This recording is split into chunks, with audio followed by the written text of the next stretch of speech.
Senhor no Salmo de número 119.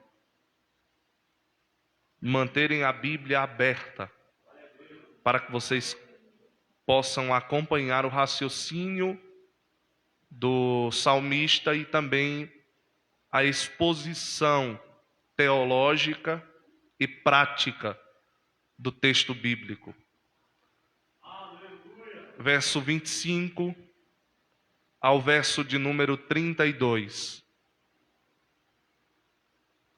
A minha alma está pregada ao pó.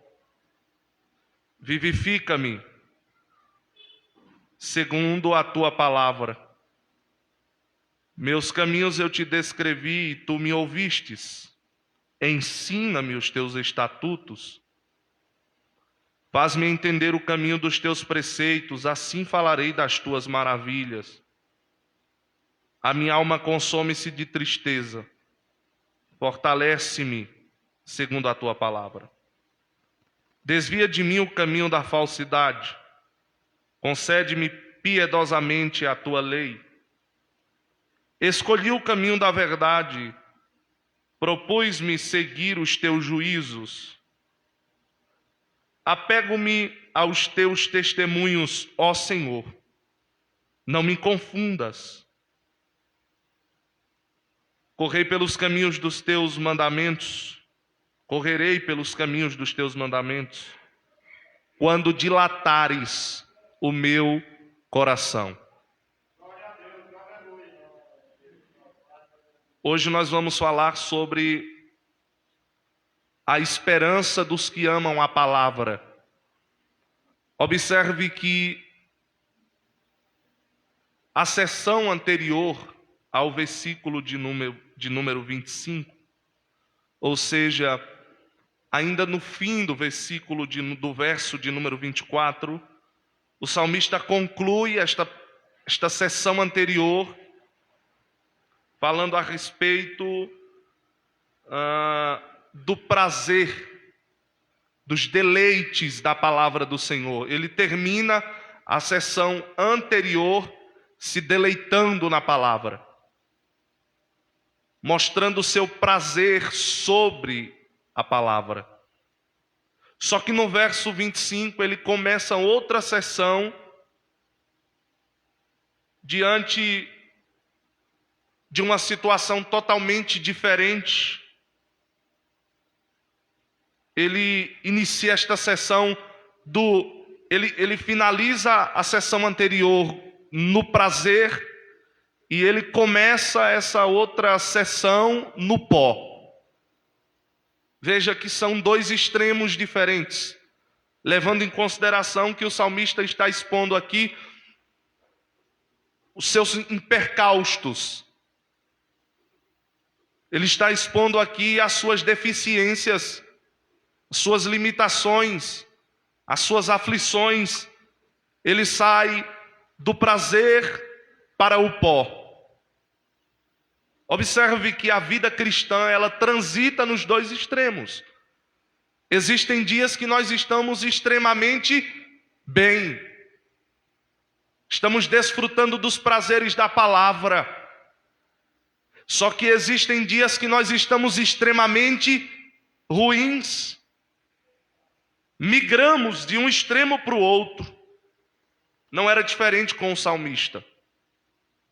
Só que o que me chama a atenção é que, diante do que muitos fazem quando se encontram em situações difíceis, o que eles fazem diante delas, quando estão vivendo estes momentos difíceis, o salmista ora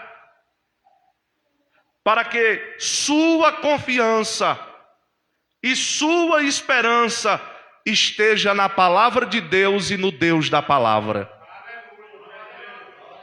Ele toma exatamente a atitude certa. Não é de atitude de reclamar, é a atitude de orar. Não é a atitude de queixar-se ou questionar a Deus, porque ontem eu estava vivendo nos prazeres da palavra e hoje eu estou no pó. Hoje eu estou como Jó, entre as cinzas. Por que, Deus? Não. Ele não pergunta a Deus por quê. Porque, na verdade, nós deveríamos perguntar a Deus quando, eu acredito que de forma grosseira. Irmãos, quem somos nós para questionar a Deus? Então, ao invés de chegarmos diante de Deus dizendo assim, por que, Senhor? Por quê? Nós deveríamos chegar diante de Deus dizendo assim, para quê, Senhor? Para quê? Qual é o propósito? Porque engana-se o homem em pensar que Deus só tem propósito quando ele está no ápice da felicidade. E Deus também tem um propósito quando você está em um poço de amargura. Então pare de perguntar a Deus por quê e passe a perguntar a Deus, para quê, Senhor? Qual é o seu plano? Porque se nós entendermos que Deus tem um plano através da luta, nós vamos parar de murmurar e vamos, na condição de crentes, de salvos, nós vamos tentar nos alinhar ao propósito de Deus. Então, passe a entender esta verdade. Eu devo me alinhar ao propósito de Deus. Mas, ele age diferente. Ele expõe sua confiança e esperança em Deus e na sua palavra. Porque ele entende, verso 25, parte B, ele diz assim, a minha alma está no pó, parte B, vivifica-me, segundo a tua palavra.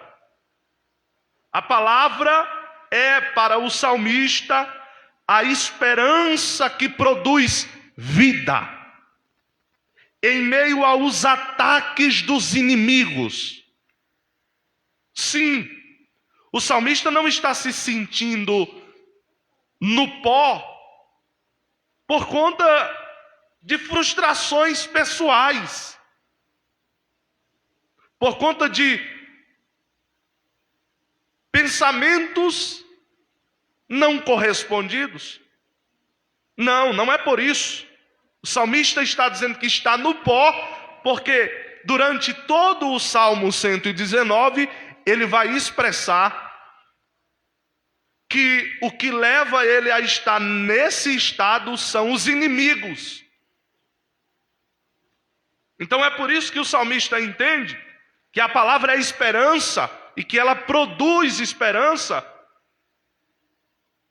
em meio aos inimigos que intentam contra a sua vida. Sim, os inimigos difamam, querendo a sua morte. Verso 23. Os inimigos fazem armadilhas, querendo a sua morte. Verso 61. Os inimigos mentem ao seu respeito, querendo a sua morte. Verso 69. Os inimigos lhe desprezam, querendo a sua morte. Os inimigos ameaçam ele, querendo a sua morte. Verso de número 109. E o desprezo está no verso de número 141. Então observe, os inimigos difamam, os inimigos montam armadilha, os inimigos mentem a respeito dele, os inimigos lhes desprezam, os inimigos fazem ameaça, mas a esperança do salmista continua na palavra.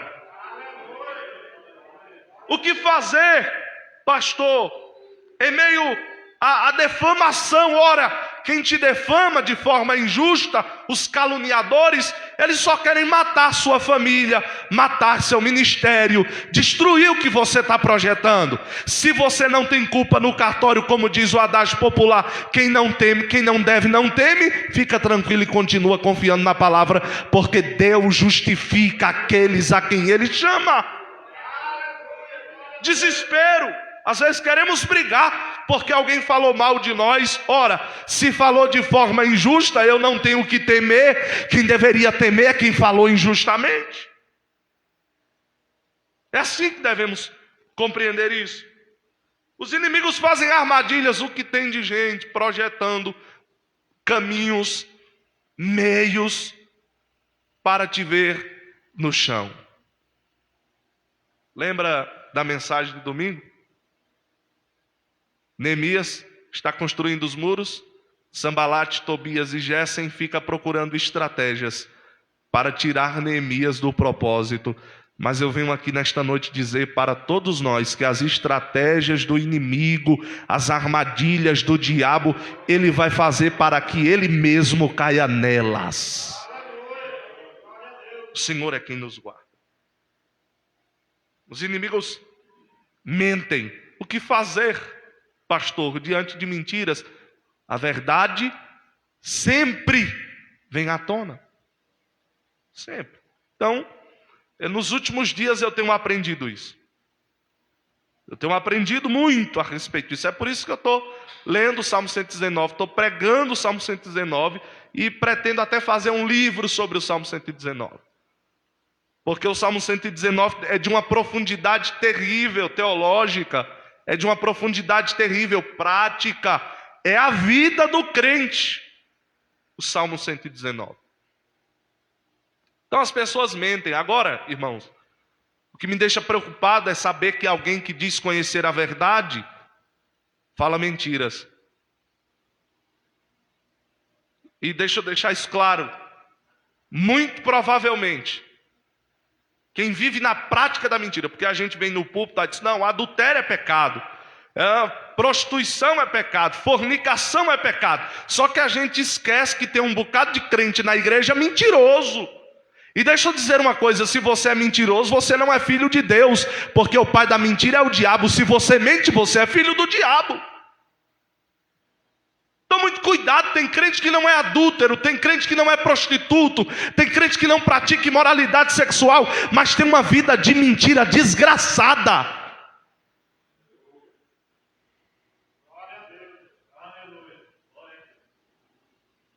Aí nós devemos aprender que o reino de Deus é o reino da verdade.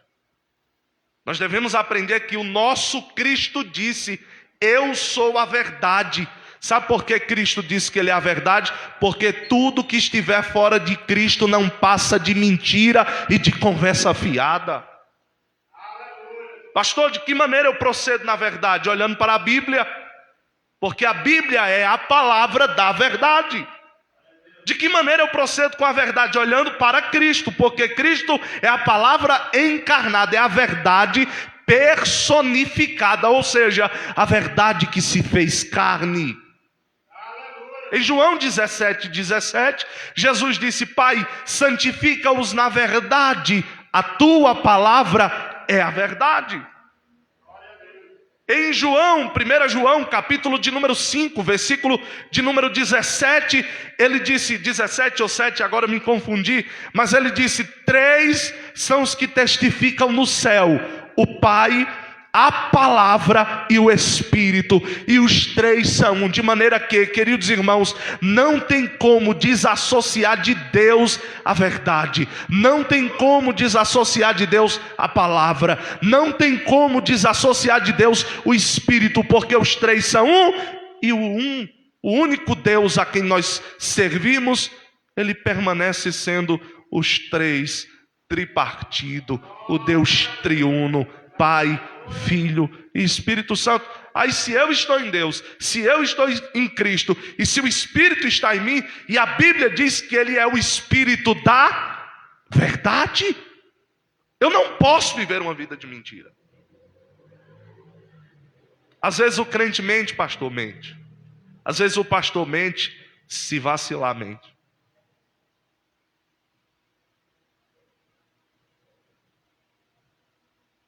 E como qualquer outro pecado, não há outro caminho a não ser perdão, arrependimento e mudança. O que eu estou dizendo aqui é que o crente não vive na mentira. Porque a mentira é coisa do diabo.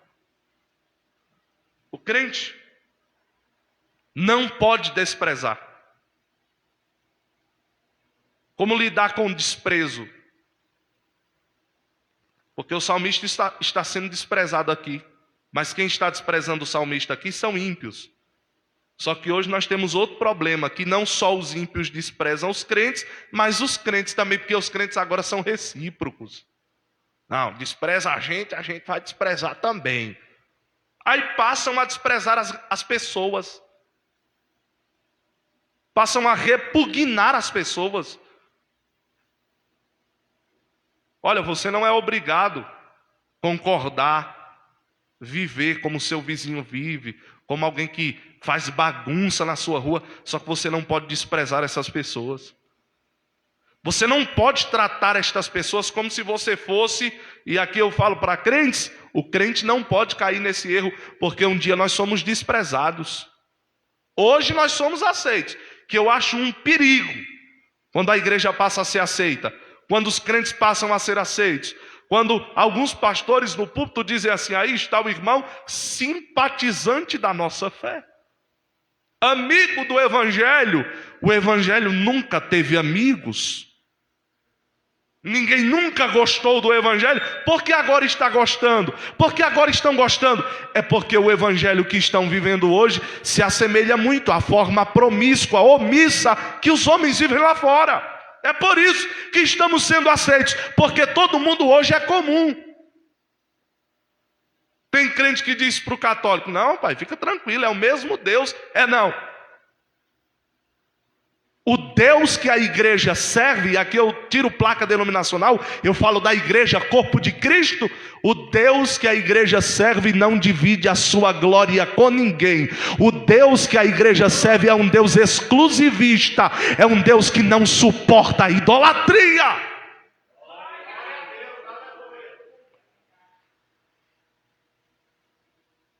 Então, irmãos, não trate ninguém com desprezo. Jesus não desprezou ninguém não, pastor, mas a prostituta, mulher aí já teve mais marido do que as mudas de roupa.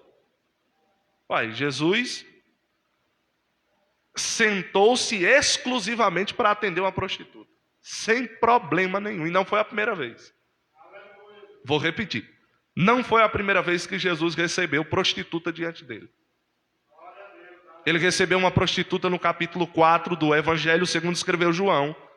E ele recebeu uma prostituta no capítulo de número 8, a mulher adúltera. Porque adultério é prostituição. E ele recebeu esta mulher diante dele. Ele recebeu outra mulher que acredita-se que era uma prostituta que ungiu os pés de Jesus. Agora detalhe. Nenhuma das prostitutas que se encontrou com Jesus permaneceu na prostituição. Era para você ter dado um glória a Deus mais forte, porque o encontro com Jesus, ele transforma a vida do mais vil pecador. Tem esse poder.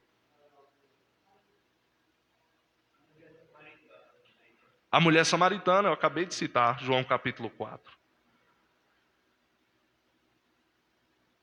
Os inimigos ameaçam, porque eles querem a morte. Ameaça. Quantos crentes não já foram ameaçados? Não é? Por conta de pregar o evangelho? Porque assim, vamos pensar, né? Tem crente que é ameaçado porque é encrenqueiro. Tem crente que é ameaçado porque é sem vergonha. Tem crente que é ameaçado porque é bandido. Tem crente bandido, pastor? Tem crente bandido. Tem crente diabo, ora. A Bíblia diz que o diabo crê, então se ele crê, ele é crente. Porque crer é uma coisa, obedecer é outra totalmente diferente. Então até o diabo é esse tipo de pessoa. Existe crente assim, porque existe o diabo crente. Então existe o crente sem vergonha, existe o crente macumbeiro, existe toda qualidade de coisa ruim dentro da igreja, existe. Só que dentro da igreja também ainda existe o sal da terra e a luz do mundo. Disso eu não tenho dúvida. Pouco, pastor, é pouco sal mesmo. Porque se botar sal demais, estraga, né? Porque tudo demais. Mas dentro da igreja existe um pouco de sal. Existe porque sempre vai existir alguém que vai fazer a diferença. Sempre vai existir. Mas ameaçam, né? Eu já sofri ameaças depois que eu cheguei aqui. A pessoa disse assim: olha, eu vou mandar mensagem para o pastor presidente que é para ele lhe tirar da igreja. Eu disse: aí, pode mandar. Quer o número do pastor? Quem não deve, não teme. Fazer um grupo aqui, pastor, que é para rebentar o pastor. Faça. Faça 10. Faça 20 grupos. E os crentes que se aliarem. Os crentes que se aliarem estão indo para o inferno como o criador do grupo também. Irmãos, tem um tipo de gente que é cobra venenosa dentro da igreja. Tem tipos de pessoas que são cobras peçonhentas dentro da igreja. Por que você acha que João Batista pregava: arrependei-vos, raça de víbora? O que é víbora senão uma cobra com uma peçonha fortíssima?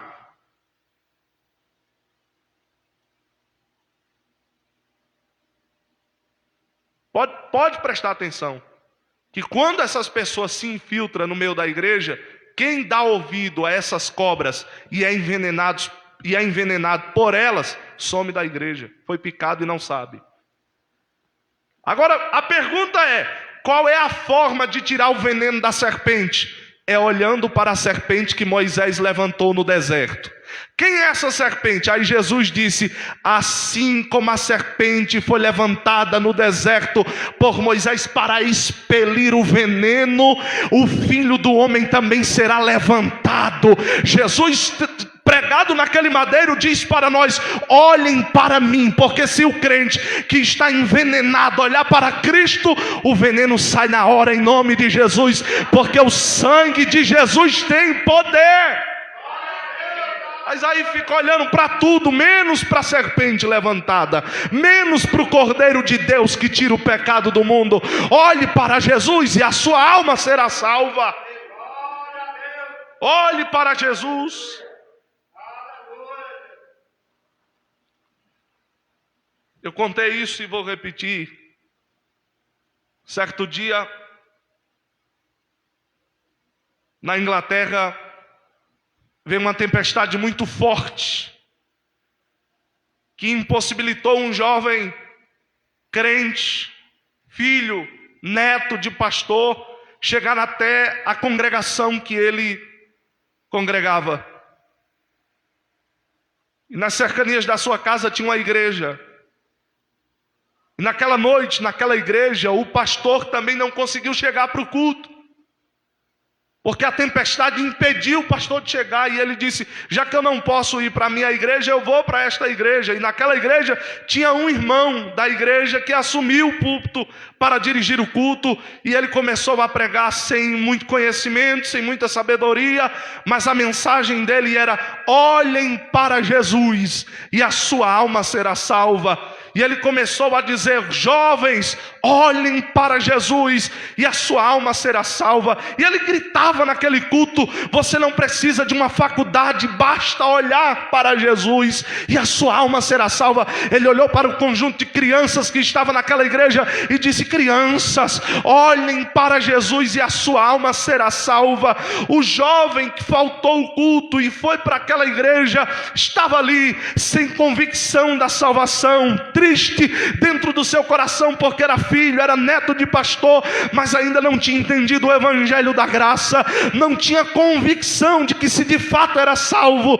O pregador incauto, iletrado, olhou para o jovem e disse: jovem, Jesus ama a sua alma, olhe para Jesus e a sua alma será salva. Sabe quem estava sentado naquela cadeira? Nada mais, nada menos do que Charles Adam Spurgeon, o príncipe dos pregadores és um dos maiores pregadores que a história da igreja já viu. E eu entendo esta verdade. A única forma de ser salvo, a única forma de conhecer este evangelho gracioso é olhando para Jesus. Queridos, apontem para Jesus, olhem para os pecadores e digam: a solução está no Calvário, a solução está em Cristo. Ele é o autor, é o redentor e é o consumador da nossa salvação. Jesus, é Jesus. Ai, a Síria, não tema as ameaças, olhe para Cristo. Nós vamos continuar. A esperança está na palavra. Vivifica-me segundo a tua palavra. Vivifica-me segundo a tua palavra. Por que vivifica-me? Porque ele entende que a palavra de Deus é fonte de vida para aqueles que amam. A esperança do crente, ela é produzida através da palavra. A Bíblia diz que a fé vem pelo ouvir, o ouvir a palavra. Eu conversava com a irmã aqui da igreja esta semana e ela disse assim: pastor, estou impossibilitada de ler. Eu disse: graças a Deus que a fé não vem pelo ler. A Bíblia diz que a fé vem pelo ouvir. Então escute a palavra. Glória ao nome do Senhor. Nós não temos motivos para não amar a palavra, porque a palavra de Deus, ela tem tudo que nós precisamos, todos os nutrientes para manter a nossa alma de pé. A palavra produz vida. Em Hebreus capítulo de número 4, verso 12, o escritor disse: a palavra de Deus, ela é viva. Ora, irmãos, você nunca se perguntou por que nenhum outro livro na terra transforma tantos e tantos homens, por mais antigo que seja, no passar dos séculos e por que não dizer dos milênios? Este livro chamado Bíblia Sagrada continua mudando como nenhum outro livro a vida de homens. Você nunca se perguntou por que este livro muda a vida do homem? Porque este livro traz à vida quem já morreu, porque neste livro está contido expressões como aquelas de Jesus para Lázaro, morto depois de 4 dias dentro do sepulcro gelado, em estado de putrefação.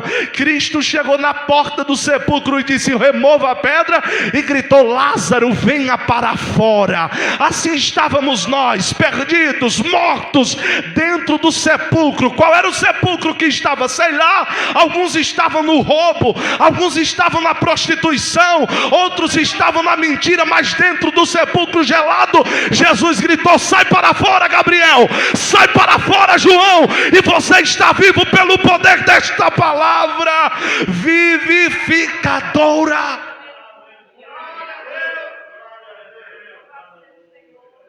A palavra de Deus é viva e eficaz. Ela é viva e ela é eficaz, de maneira que você não precisa de subterfúgio nenhum para vivificar a sua alma. Não, você não precisa que eu venha aqui manipular você. Você não precisa que eu entregue uma falsa profecia para você, para te atrair e você dizer assim: nossa, esse pastor é de fato um profetão. Você não precisa disso. Você não precisa de subterfúgios humanos para que a sua alma seja vivificada. Você só precisa crer na palavra. Você só precisa amar a palavra, porque esta palavra tem o poder de fazer tudo que o homem precisa.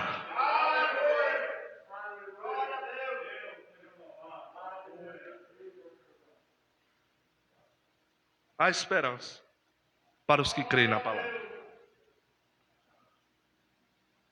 Mas a pergunta é: pastor, de que forma essa esperança é produzida, ou como ter esperança? Aí vamos observar as atitudes do salmista. O que fazer para ter esperança? Entendendo a vontade de Deus através da palavra. Eu entendo que o caminho, o meio para ter esperança não é primeiro pedir para Deus mudar as circunstâncias. Porque veja, o salmista diz assim: vivifica-me segundo a tua palavra, meus caminhos te descrevi, e tu me ouvistes. Ensina-me os teus estatutos. Então eu aprendo aqui que o segredo não é pedir para Deus mudar as circunstâncias, mas é pedir para que Deus use as circunstâncias para mudar você.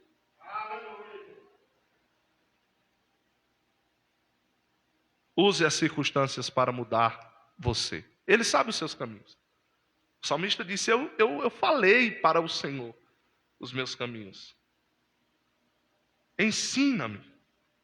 Porque o Senhor vai ensinar a você através das circunstâncias. Nada do que você vive é em vão, irmãos.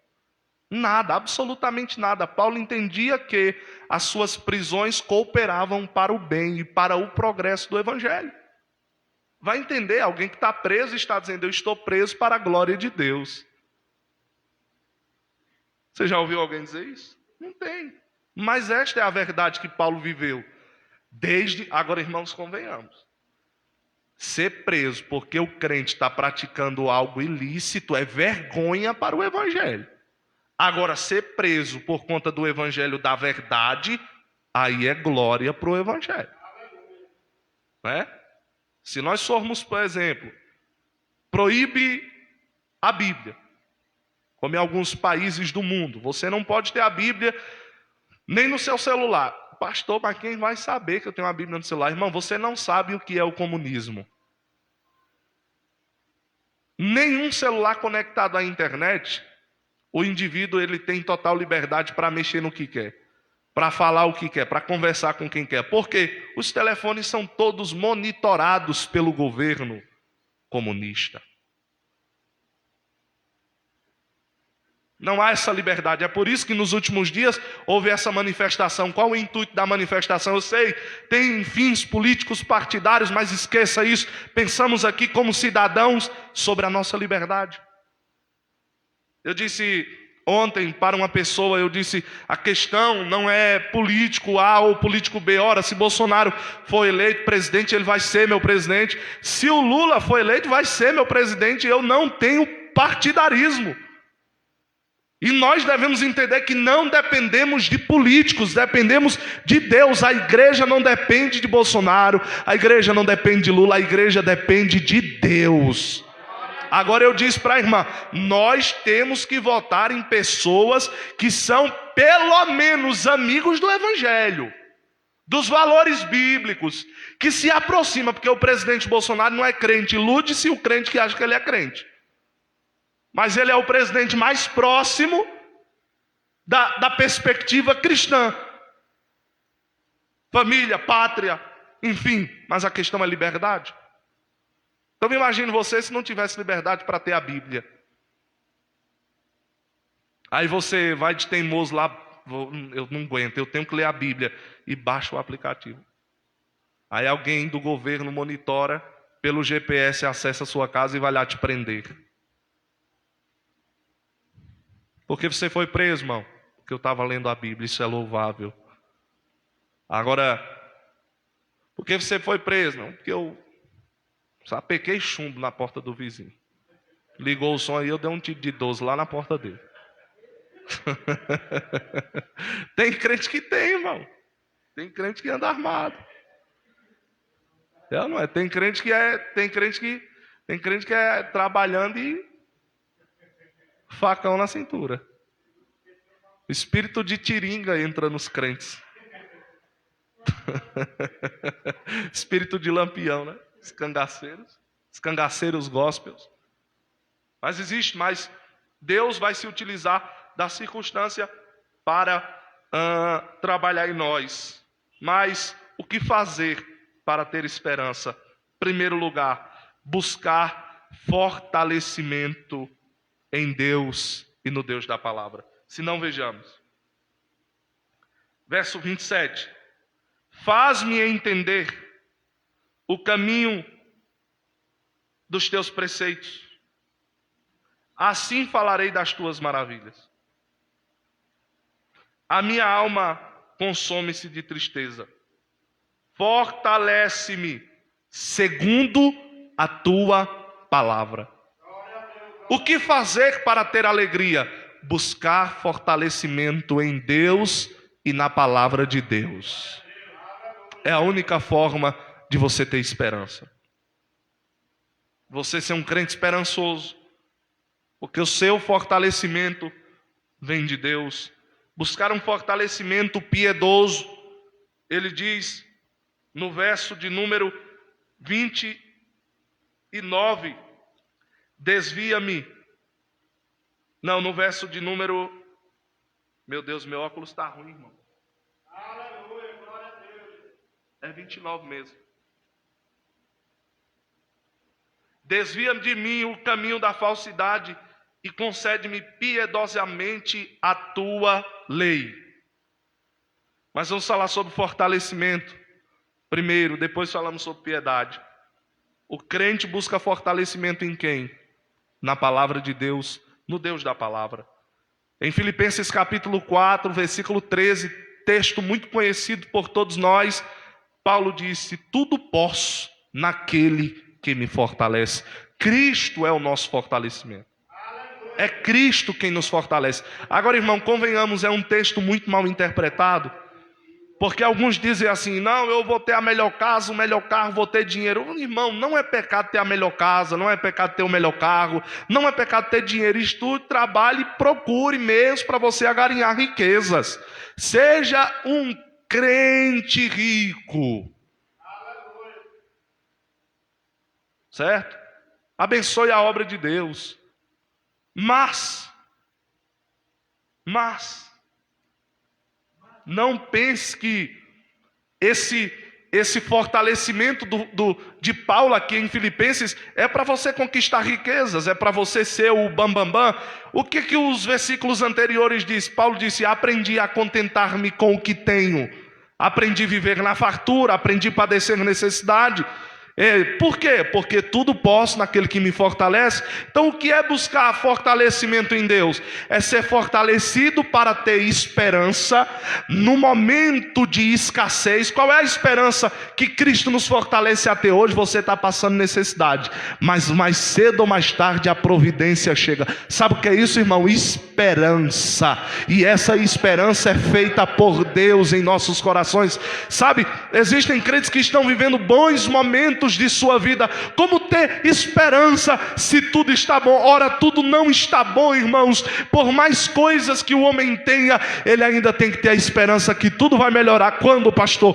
Quando a trombeta tocar, nós ouvirmos o soar dela e ouvirmos Cristo falar para nós: vinde a mim, benditos do meu Pai, para um reino que eu vos tenho preparado. Nunca vai estar bom aqui na terra, sempre pode melhorar. Agora, quem vai nos fortalecer para viver a escassez, a fartura, para chegarmos até o céu, para mantermos a nossa esperança intacta, é Cristo. É Cristo. Então, o que fazer, ainda respondendo a pergunta, para ter esperança? Fugindo da falsidade e tendo uma vida piedosa. Verso de número 29 agora. Desvia de mim o caminho da falsidade e conceda-me piedosamente a tua lei. Desvia-me do caminho da... O que o salmista está dizendo? Desvia-me dos falsos. Porque ele usa a expressão caminho. Olha, deixa eu dizer uma coisa aqui para você. Já ouviu aquele adágio popular que diz assim: me diz com quem tu andas, que eu direi quem tu és? Pronto, se você anda com pessoas falsas, você é falso também. Sabe, irmãos, eu fiquei pensando esses dias assim, eu disse: meu Deus, eu tinha tanto amigo. Lembra daqueles cultos que a gente fazia aqui nas quartas-feiras, né? Até vi um número maior de pessoas. Mas depois do culto eu me arrebentava todinho, tinha que dar comida, tinha que dar uma gasolina. E eu disse assim: não, está errado isso aqui, está errado. E eu comecei a perceber resquícios de falsidade. Porque quando tem uma picanha está na tua casa, mas quando tem um ovo, quando não tem nada, ninguém leva um ovo para você comer. Quando eu percebi que o caminho era de falsidade, eu disse: opa, eu vou parar. Vou sair fora. Mas e as amizades, pastor? Eu preciso da amizade de Deus, da minha esposa e dos meus filhos. O resto é acréscimo. Exatamente. Na hora da necessidade, o irmão Célio cantou isso aqui, me chamou a atenção a letra do hino. A gente pensa que, rapaz, olha, eu estou cheio de amigo aqui, quando as coisas apertar, nunca fizeram nada de significativo por mim, só me sugaram. Aí Deus está te abençoando, né? Está te abençoando o quê? Quando está comendo o pouco que você tem? Deus está te abençoando, mas está lá, aquelas seringas de tirar sangue de boi.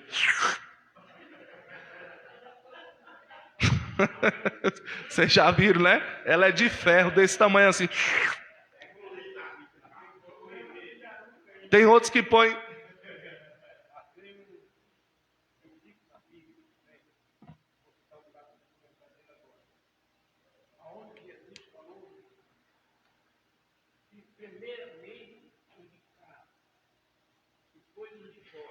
Verdade.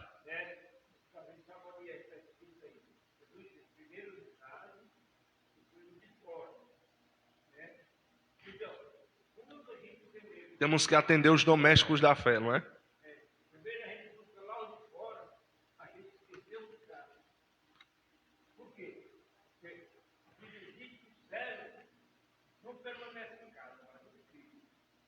Verdade.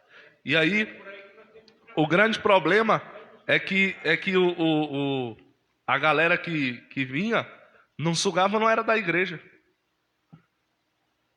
Que é outro problema, né? Tem gente que suga a igreja. Tem pregador que suga a igreja. Tem cantor que suga a igreja. Agora outra coisa é sugar o que você tem dentro da sua casa. Foge daquele tipo de pessoa que é só mindar. E a Bíblia diz, duas chamichugas, são irmãs gêmeas. Qual é o nome dela? Aí Salomão disse, mindar. Gente que diz assim, vem a nós, mas o vosso reino, nada.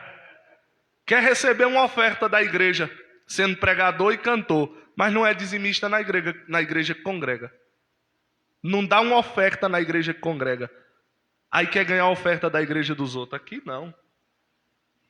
Mas de maneira nenhuma. Aí eu disse, deixa eu sair daqui, porque senão daqui a pouco eu vou estar me tornando falso também. Outro conselho. Tenha muito cuidado com pessoas que se aproximam de você. Sabe aquele tipo de gente assim que na frente de determinadas pessoas, meu Deus, isso é um amigo nato, isso é uma pessoa espetacular. Olha a forma que trata. Quando você vira as costas, cuidado. Porque assim como essa pessoa fala de você para outro, de mim para você, ela vai falar de todo mundo. Se alguém falou mal de mim para você, pode esperar que a pessoa também vai falar mal de você para mim. E aí torna-se aquele ciclo vicioso. E nós temos que ter cuidado. A Bíblia diz, fugir do caminho da falsidade. Desviei-me. O crente deve se desviar, viu, irmão? Pastor, o crente desviar sim, tem que se desviar da mentira, tem que se desviar da falsidade, tem que se desviar da calúnia, tem que se desviar do pecado, tem que se desviar de muita coisa. O crente tem que viver desviado. Se ele quiser ir para o céu, ele tem que viver desviado.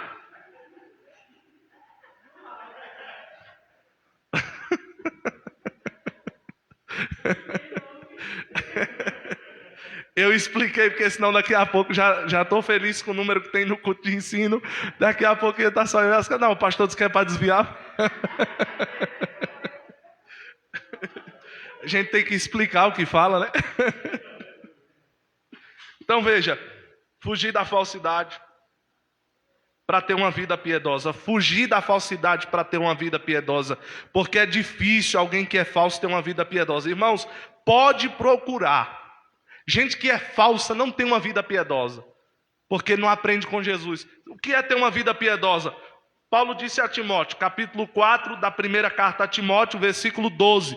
Sede o exemplo dos fiéis, no trato, no amor, na piedade e na doutrina.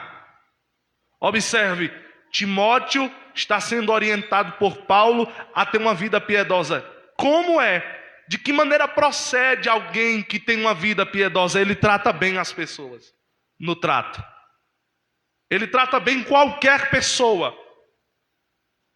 É por isso que me preocupa muito, eu vou aproveitar para dizer, a recepção que muitos irmãos aqui dão a pessoas visitantes que vêm aqui na nossa igreja. Já teve gente que disse aqui para mim, visitou aqui, disse, pastor, assim, o senhor me entende, mas eu não vou mais lá para a igreja não. Não foi uma, foram várias. Por quê o irmão não vai para a igreja? Eu sei, em certa parte os crentes têm uma fraqueza, porque isso não me abala. Se eu estou congregando numa igreja, ainda que eu não seja tão bem recebido, mas se eu quero ficar lá, eu vou ficar. Quem achar ruim que eu esteja lá, que se exploda. Mas por que você não vai ficar? Não, porque os irmãos não recebem bem, sabe? Eu não me senti abraçado assim pela igreja. Eu disse, mas por Jesus, você se sentiu abraçado por Jesus? Porque se Jesus te abraça, o resto é consequência. Não, irmão, fica tranquilo, isso é por causa do Covid, ninguém pode abraçar ninguém, não é? Mas nós precisamos entender que é no trato, no falar. Irmãos, às vezes, a única palavra que a pessoa quer ouvir no dia é alguém mandando uma mensagem para ela dizendo assim, você está bem? Conte com minhas orações. Às vezes, não é porque às vezes a gente pensa que para ajudar uma pessoa é dando dinheiro, é levando uma cesta básica, é dando uma carona, é emprestando alguma coisa. Às vezes não é. Às vezes uma palavra sua levanta alguém que está pensando em cair. Um bom dia, uma boa tarde, uma mensagem de esperança. Nós devemos entender que o trato vale muito, né? Mas também devemos, o que é ter uma vida piedosa? É tratar bem as pessoas, é ter amor. Paulo ensinou a Timóteo, trate as mulheres mais idosas como se fosse sua mãe, trate os anciãos como se fosse seu pai, trate os jovens como se fossem seus irmãos. Por quê, irmãos? Porque na igreja nós vivemos em uma irmandade. Nós somos todos de uma mesma família. E se essa família for bagunçada, o pai vai ficar irado conosco. Quer ver um pai ficar indignado, é filho brigando. Eu dou logo um beliscão. Agora imagine Deus olhando para uma igreja que briga é um exército que luta entre si. O que o capitão vai dizer? O que o general vai dizer? Não boas coisas. Então, ter uma vida piedosa é tratar bem, é amar a todos, é ter um sentimento de irmandade, é viver uma vida de santidade, uma vida pura, uma vida santa, uma vida piedosa. Outro conselho, verso 30. Verso 30, ele diz, nós estamos falando aqui sobre conselhos para ter esperança, e isso aqui é conselhos da palavra. Verso 30, escolhi o caminho da verdade. Observe, escolhi, porque tem coisa que você pode escolher. Existem coisas que cabe ao crente escolher. Se o crente decide viver uma vida de mentira, ele escolheu viver uma vida de mentira, mas ele também pode escolher viver a vida da verdade. Aí depois queremos culpar as pessoas. Não, de maneira nenhuma, é escolha sua, é escolha minha. É pessoal isso aqui. Eu decido. Não, pastor, mas todo mundo mente. Todo mundo fala coisa que não é verdade, principalmente no púlpito, dá testemunho enganoso, diz que aconteceu não sei o quê, na verdade acrescenta lá o triplo e dobra a conversa para ganhar glória para si. E aí, nós não podemos seguir a mesma coisa. Nós temos que viver e escolher e optarmos pelo caminho da verdade. Foi o que o salmista disse: quer ter esperança? Escolha o melhor. O que fazer para ter esperança? Não viver confuso. Olha o que ele diz no verso 31. Apego-me aos teus testemunhos, ó Senhor. Não me confundas. O que fazer para ter esperança? Não viver uma vida de confusão. Confusa. Tem gente que é muito confuso, muito confusa, né? Nunca sabe o que quer, não sabe se quer ser crente, não sabe se quer ser do mundo, não sabe se quer temer a Deus, não sabe se quer servir ao diabo. Tem gente que não sabe se quer congregar aqui, se quer congregar ali. Tem gente que não sabe se quer ser pregador, se quer ser cantor. Tem gente que não sabe se quer fazer alguma coisa na igreja ou não, deixar que os outros façam. Tem pessoas que têm uma mente confusa, complexa. E essas pessoas dificilmente têm esperança. Por quê, pastor? Porque estão a mente bagunçada, pensando em muitas coisas. E quem pensa muito, quem pensa demais em várias coisas ao mesmo tempo, não consegue fazer nada com perfeição. Não sei se eu faço. Não, eu acho que eu não vou. Olha a confusão na mente. É de Deus. Não, rapaz, eu acho que não é de Deus. Não, mas se for de Deus. Não, mas também se não for de Deus, não é? Não, eu vou ficar quieto mesmo, porque Deus... E ainda põe Deus no meio das coisas. Porque os crentes hoje, tudo é bom, tudo põe Deus. Deus é... No meio das confusões. Não, é porque Deus falou para mim que o pau ia quebrar mesmo. Eu já sabia, já estava avisado. Deus não é um Deus de confusão. Ah, pastor, mas lá em Babel ele confundiu as línguas, confundiu com propósito.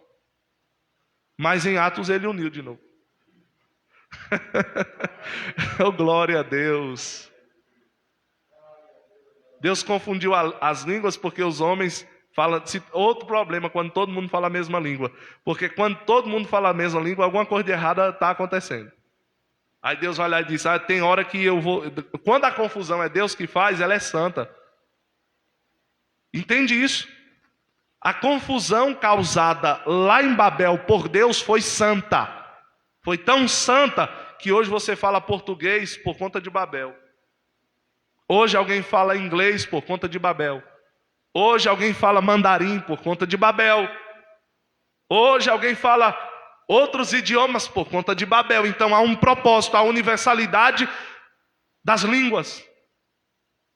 E o que me chama a atenção é que os estudiosos dizem, estudando todos os idiomas, sabe o que eles dizem? Que tudo indica que todos os idiomas da terra vieram de uma língua mãe.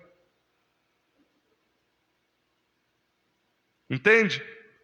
Os estudiosos chegaram a essa conclusão. Estudando todos os idiomas, eles chegaram à conclusão que todos os idiomas têm similaridade. Implica-se em dizer que houve uma língua original. Que tem gente que bate cabeça para dizer que língua era essa, e eu não me arrisco a dizer. Mas observe, nós não podemos viver uma vida confundida, mente confundida, vida comprometida. Nunca tomamos a decisão certa. Sempre estamos em meio a turbulências. E aí, nós precisamos estar em Deus, porque em Deus nós não vivemos confundidos. É isso que o salmista diz. Eu vou observar os teus caminhos, eu vou observar a tua palavra, porque caminhos aqui é um adjetivo para a palavra, e assim eu não ficarei confundido. Quinto, ter um coração dilatado pela palavra. Como fazer, pastor, para ter esperança? Ter um coração dilatado pela palavra. Oh, glória a Deus. Olha o que o salmista disse no verso 32. Correi pelo caminho dos teus mandamentos, quando dilatares o meu coração. Sabe o que faz você andar nos caminhos de Deus? Correndo sem se cansar, como tem aquele hino, né? Correrão sem se cansar. Né? Por quê, irmãos? Porque essas pessoas que correm sem se cansar. Hoje, coração dilatado é uma doença. Na verdade, sempre foi, mas a medicina tem um nome científico para essa doença de um coração dilatado. Né? Um coração grande, coração inchado. Só que ter um coração dilatado pela palavra Isso que o salmista pede ao Senhor implica-se em dizer ter um coração aberto para as coisas de Deus, ter um coração grande por amor a Deus. O que é ter um coração dilatado? Como disse em Deuteronômio capítulo 6, versículo 5, em Mateus capítulo 22, versículo 37, amarás, pois, o Senhor teu Deus de todo o teu coração. O que é isso se não ter um coração totalmente dilatado de amor a Deus, de maneira que tudo que há em mim, o centro ou a centralidade da vida do crente é o amor a Deus. Isso é ter um coração dilatado. Mas não basta, queridos irmãos, termos um coração dilatado para Deus. Tem gente que diz assim: eu amo a Deus, eu adoro a Deus, eu sirvo a Deus, mas esquece que esse é o primeiro mandamento e consequentemente tem um segundo. Se você tem um coração dilatado para Deus, você também tem que ter um coração dilatado para o teu próximo. É por isso que Jesus acrescentou e disse: amarás o Senhor teu Deus de todo o teu coração. Tem um coração dilatado para Deus, mas o teu próximo como a ti mesmo, na mesma medida, na mesma proporção que você ama a Deus e que você dilata o seu coração para Deus, você tem que amar e dilatar o seu coração para o seu próximo. Sabe, você já ouviu aquela expressão? Tem gente que diz assim: fulano tem um coração. Sabe o que a pessoa está dizendo? Ele tem um coração dilatado. Eu não sei como tem tanto amor naquele peito. É porque a palavra de Deus faz isso em nós, dilata o nosso coração. Então, se você ama a Deus, na mesma proporção ame o seu próximo. Se você tem respeito, temor a Deus, respeite o seu próximo. Se você é uma pessoa que serve a Deus, entenda que para servir a Deus, que nós não vemos, nós temos também que servir ao nosso próximo que estamos vendo. Senão é inútil, senão é em vão, senão não vale nada. É insignificante a nossa fé, porque a Bíblia diz que a fé sem obras ela é morta. Eu creio que faço a vontade de Deus, ok, então expresse ela, fazendo a vontade de Deus em favor do seu irmão. Para ter esperança, eu tenho que ter o meu coração dilatado, porque se eu tiver esperança e um coração dilatado para Deus, eu creio na sua palavra, eu creio na ressurreição, eu creio no arrebatamento, eu creio no estado eterno. Não há dúvidas no meu coração está aberto, está grande, está esperançoso dentro de mim, de que isso vai se tornar uma realidade vivida pela vida aqueles que têm essa esperança dentro do seu coração, os crentes na pessoa bendita de Jesus Cristo. Ore comigo. Senhor nosso Deus, nós te pedimos nesta noite que a nossa esperança esteja em Ti, que o nosso coração esteja voltado totalmente para a Tua vontade, que nós possamos nos desviar da mentira, viver na verdade, que nós possamos nos desviar da falsidade e viver na honestidade, Senhor, que não haja hipocrisia entre nós, que nós possamos ter uma vida piedosa, tratar bem as pessoas, amar as pessoas, ó Deus, respeitar as pessoas, para a glória do Teu santo e eterno nome. Sê Tu conosco, meu Pai, porque assim, Senhor, nós cremos que é o Teu reino, esta verdade expressa pela Tua palavra deve ser vivida por todos nós, em nome de Jesus, amém.